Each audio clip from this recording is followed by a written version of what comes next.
Mbote bazili bakoko landa biso na kati émission na biso café politique ya mokolo malelo le 16 février 2024. Toka bande émission na biso na maemazoleka na S et émission na biso kozala basée essentiellement sur la situation de l'Est de notre pays. Avant to bandana makambo ya Est na kosignaler bino ke mokonzi ya mboka c'est depuis namo ya lelo azana Addis Abeba en Éthiopie. Il y a un mini sommet oyo ezalaki organisé par le président en exercice ya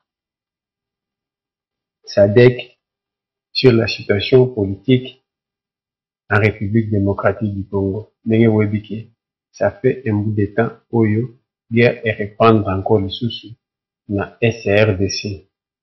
Yonde babengi sommet wana na Addis Abeba et pas Joao Lorenzo. Mokonzi mboka komaki kuna. C'était prévu que 10 présidents baza na sommet wana. Paul Kagame ya Rwanda akomi.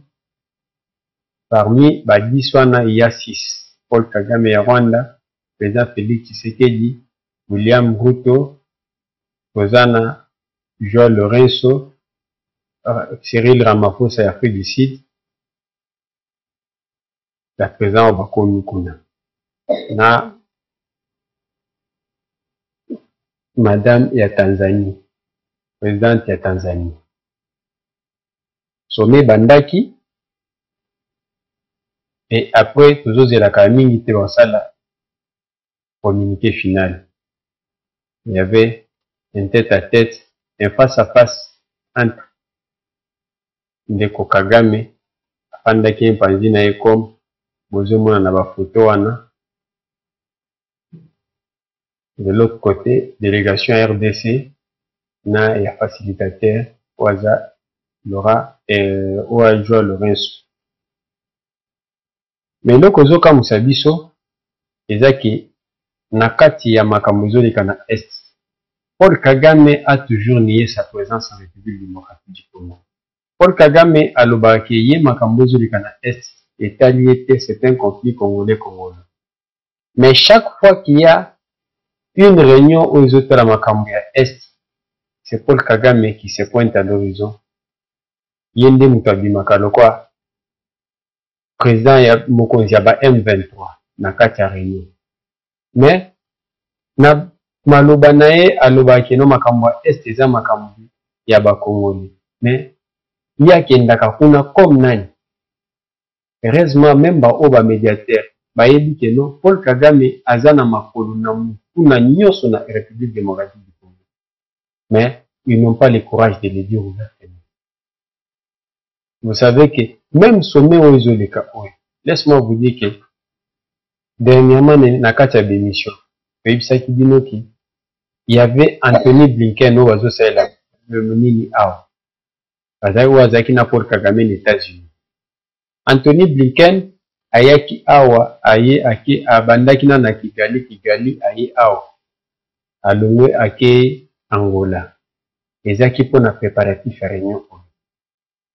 Ya sommet oyo. Eza sommet ya mindele ya États-Unis nde mutu organiser sommet oyo. Eba sommet. Mais on va dialoguer jusque où? Depuis entrée à Abdel, toujours des dialogues et dialogues. On n'a jamais trouvé solution.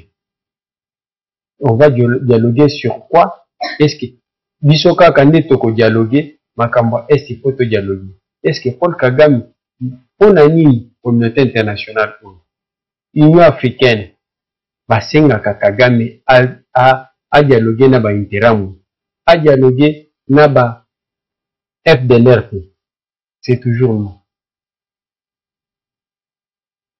Si c'était un problème congolais, n'enge botomoni, bazu marionnette à Nanga batie liboso. Mais il fallait appeler même Nanga, Aya, pe bake ba congolais ba mwana baye. Na ba revendication na bango. Mais quand il s'agit de ya kosolo la makambo Italie M23, c'est Paul Kagame qui se présente. Ce qui veut dire que nous ne sommes pas dupes. Nous connaissons tous les jeux. Le président de la République était là. Kagame nie sa présence en République démocratique du Congo. Mais Tomoni Ao, Kagame, Yende Mutwaza, je vais remettre la photo. C'est Kagame qui est là avec toute sa bande. C'est Kagame qui est là. Sobotali Mpanzia Kagame a dans la délégation de l'Union sur Vincent Bureau de ministre des Affaires étrangères. Batoussous, côté RDC, Serge Tibanguye Wana Mbusa Nyamusi Azali, il y a une délégation. Mais Paul Kagame, mais tout le monde M23 à mon personnel. S'il s'agit de négocier, c'est Paul Kagame qui négocie à la place de M23. Comment un problème de la République démocratique du Congo, à travers la manifestation où les caca au bateau, l'ONU décide d'appuyer la SADC avec des armes et munitions. C'est une décision au Ebima qui n'a conseil de sécurité. Mais, à notre grande surprise, Vincent Birout, le ministre des Affaires étrangères, il y a Rwanda, Azo Komela ONU, Nations du Conseil de sécurité pour l'enseigner avant qui va appuyer SADC na manduki. Nenge ba Congolais nyonso basi batimbeli yango complot eza munene. Pourquoi? Sobotali ndenge akomi wana, même Cyril Rama, l'ancien président ici, les polygames ici, Tabumbeki, Nathalie vidéo naïe, lui aussi est contre l'arrivée des militaires sud-africains. À lui, c'est un problème congolais. Il faut reconnaître que Banyamulenge, Batia Bango à l'aise. Donc, qu'il sécurise les Banyamulenge. On a 450. Pour nani kaka début wana, M. Tabumbeki, de sécurité. Mais les 450 tribus, d'abord, c'est pas une tribu, ça, communauté ndenge bazawana. Kaka bangonde batwasengaka sécurité. Au moment où les 450 autres, parce qu'ils abangwete, il y a un conflit, pas très loin d'ici à Kinshasa. Entre, Bayakana, na Bateki. Pour nani tout le monde va simbi manduki te, Bateki va simbi manduki te. Il faut pas protéger Bissau. Même Bateki msous bazana Braza. Tout le monde que même le président Sassou Sassou a télé pour le bakeno nazo ya na Congo pour nous protéger Bateki. Il y a des le peuple Teki est au Congo Braza. On a mis tout le monde. Mais s'il faut protéger, c'est Paul Kagame qui protège les Tutsis. Nous avons les Bazombo en Angola. On a mis Joao Lorenzo, s'il y a un problème. Est-ce que Joao Lorenzo a conduit Koko Tanakongo a sécurisé Bazombo? Nous avons un peuple frontalier, dans un pays, nous n'a pas mis on est voisin.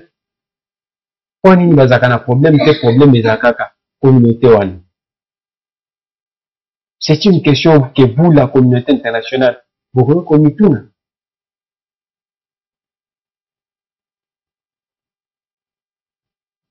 Comment Vincent Biruta, Azo Komela, Nim, Azo Komela, conseil de sécurité, que Bapé ça, Sadek Manduki te. Poso Bapé si Sadek Manduki, et Pesa RDC, on en a lettre naïe, et Pesa RDC Moutou Makasi, Yako Bundisa, mais Yako dialoguete, Naba M23 te. Donc, ceux qui Bapé Sadek, ceux qui Pesa, Moutou Makasi pour RDC, a dialogué na M23 te. Tandis que chef naïe Biruta, Paul Kagame, atikala kondima ko dialoguer te na ba FDLR. C'est le Congo qui doit dialoguer avec les M23. Il y a petit ko dialoguer te na ba M20, te na ba FDLR. Et ils n'ont jamais accepté qu'ils sont au Congo. Le Rwanda. Même si on dialogue, on y sont au dialoguer na Kagame, atikala kondima, il ou kwata moko. Ça va aboutir à quoi? Regardez aujourd'hui, On a arrêté encore un militaire rwandais. Écoutez ce qu'il dit. Ndayambaje Abuba, urugo ni mu Rwanda, navukiye ahantu bita i Kayonza, mfite imyaka 22, ninjiye mu gisirikare cy'u Rwanda 2022. On m'appelle Ndayambaje Abuba. Chez nous, c'est au Rwanda. Je suis né à Kayonza. J'ai 22 ans. Je me suis fait enrôler dans l'armée rwandaise RDF en 2022. Je fais une formation d'1 année avant de poursuivre l'autre formation. C'est en début de cette année 2024 que j'ai fini ma formation. Après notre formation, on nous avait pris et amenés au Congo pour venir combattre tous ensemble avec nos amis. Aussitôt arrivés dans les villages du Congo, les affrontements ont commencé et l'on a pilonné notre position.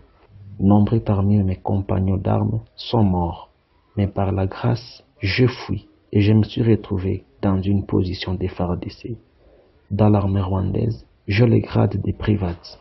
Mon numéro matricule est 14 28 51. J'ai fait ma prise d'armes au début de l'année 2024.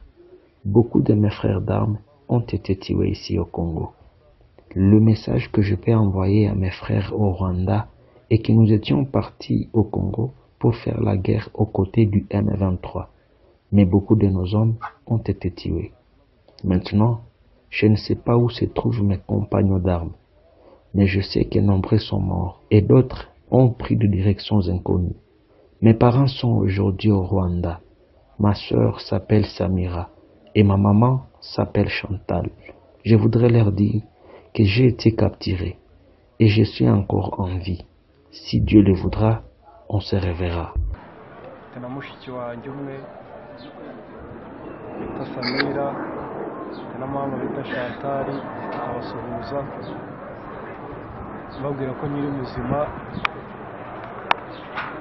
kandi Imana nibishaka tuzongera tukabonana. Ikintu nabwira abanyarwanda nuko kuza hano muri Kongo kurwana intambara ari kwibeshya ukahava, uraza bakakurasa ukasubira wagira Imana ugataha, wagira Imana ugapfa. Je voudrais dire aux Rwandais, mes frères, que venir... Comme ils sont habitués à nier, Bawangani balobi keno yaza éleveur. C'est pas un militaire. Bakangaki mutu, mutu lesa kabibwele, banemie balobi yaza militaire. On est en denga barwande. Même ceux qui bakokanga bango ataso bakanyi basoda. Combien? Bakowanga na bango ka balobi baza basoda. Ce sont des tutsis au bakanyi. Naba l'armée numérique na bango. Bakosi bakokite. Baye kozwa photo moko ya basoda na bango na teni bazo présenter biso ke voilà le gouvernement, la SADC et le Burundi tuent la population. Population en tenue militaire. Moyen n'a photo na izate. Donc lokuta na bango ekei sou.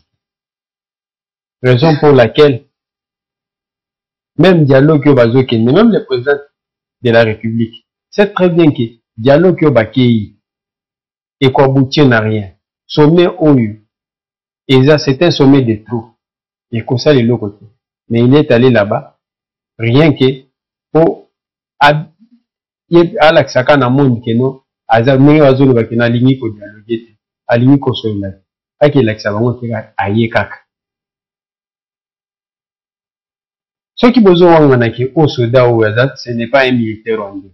Aza éleveur. Mais numéro matricule ya pesi. Il fallait commencer par nier ça. Rwanda awanga na numéro na lobaki na armée na ye. Numéro a pesi sur 14 12 28 wana. Eza numéro na été exista kate ou soit eza numéro a mutu tous ba koseli.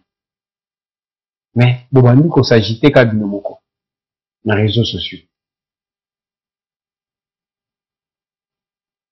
Ce qui est ba koseli ndenge au partager ba photo. mais mibale oyo bakanga bapesa Joao Lorenzo bazaki ya lokuta lisusu misusu bazokanga bango chaque jour avec détenu bazokanga bazozwa baarme munition mention Rwanda bakosela bango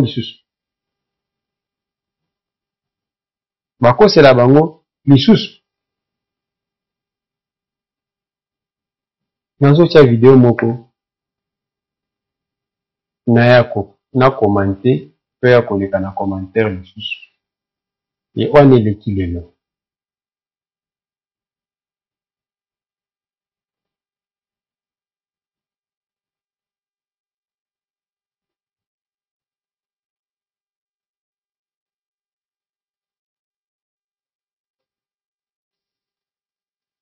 Nous sommes en opération conjointe avec nos partenaires dans la MONUSCO. Nous menons des opérations ensemble, conjointement.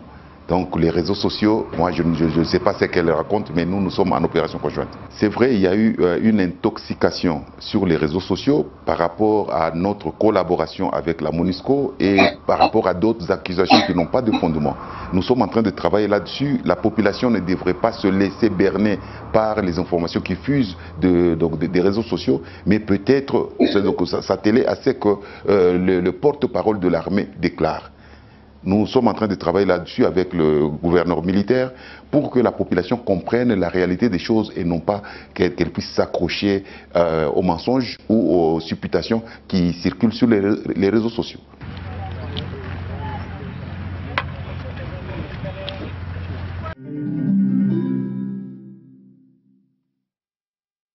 Nous sommes en opération conjointe avec nos...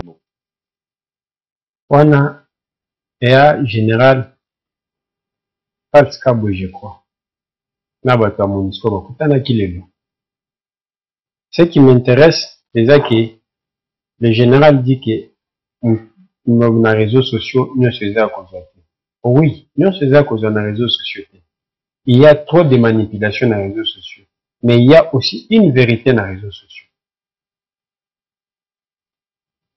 Bande Konabiso et MONUSCO, ils sont au Congo, ça fait 30 ans. Guerre Est.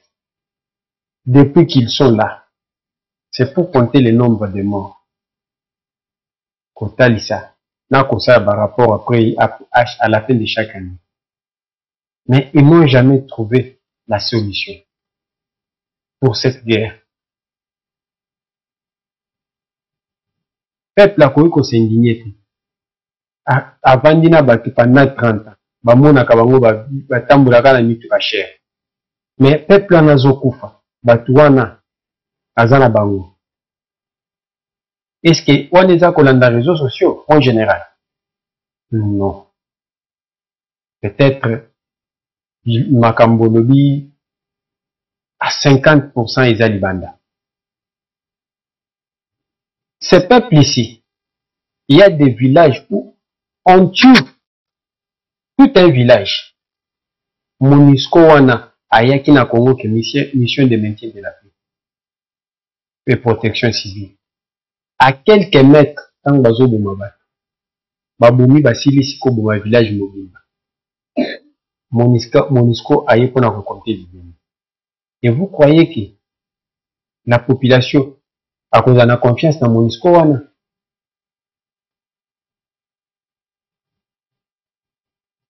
MONUSCO azana Congo, ça fait 30 ans pour maintenir la paix. Pourquoi biso point nini oyo ils en a paix ou pacifié par la MONUSCO?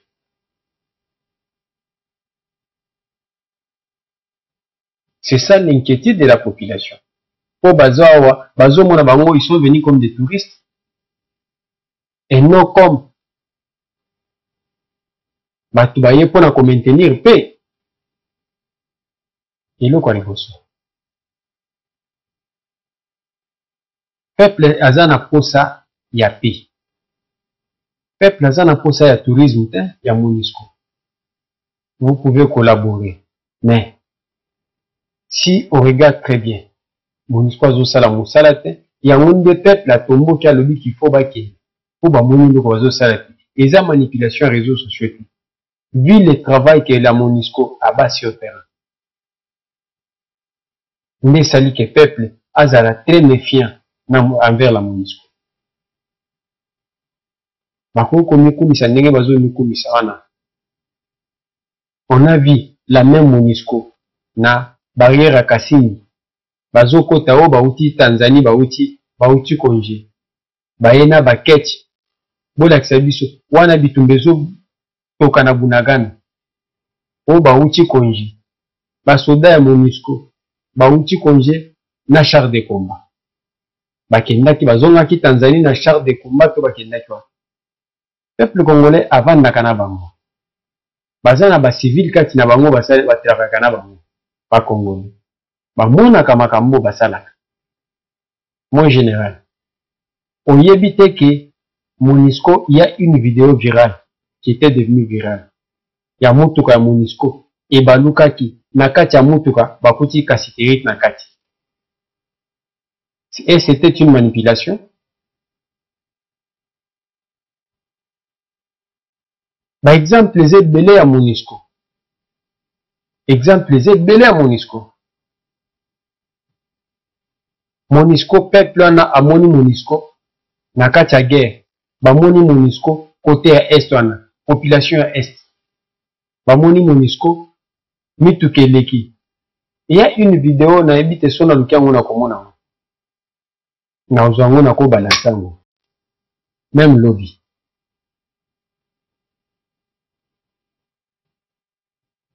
Oyo mutu ya MONUSCO alobi ke ye bamonaka mituka ya MONUSCO soki ekei kote ba rebelle bazali kozonga na bango guerre ebandi. Elobi est-ce que population ana ayebi makambo ezoleka?